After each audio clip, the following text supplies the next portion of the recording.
I've just checked to see what the odds of me winning in Northampton North are, and apparently, according to the professionals, it's zero.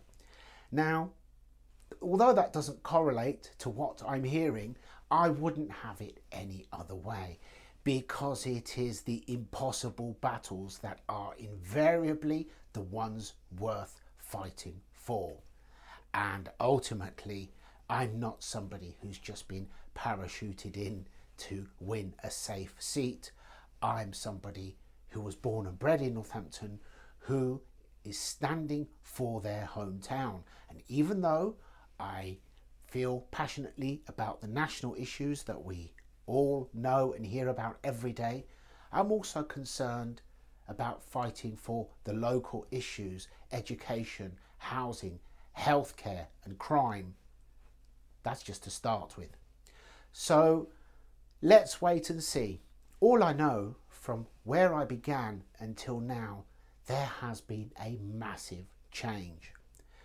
I can monitor this by the number of emails I am receiving of new members to Reform UK.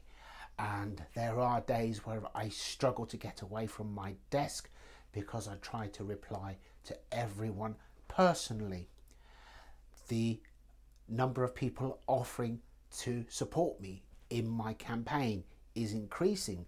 It's such a shame that we didn't have the 6 months that we had planned to prepare for this, but there again, that's the very reason that Rishi decided to call a snap election, but I fear it may have still backfired on him. Here, our local outgoing Conservative MP decided not to stand again, even though he had a large majority. He was an MP here for 14 years, and the consequences of the Conservative Party over, or their behaviour of the party over the last few years, wasn't really down to him, but understandably I assume he stood down rather than face what is invariably going to happen at the polls in the next in less than 3 weeks, because it's going to be little more than a political annihilation.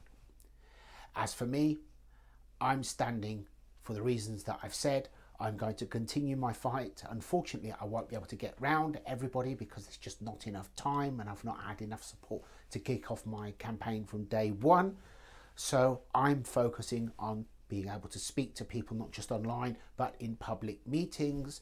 I'm going to one this evening in Wollaston.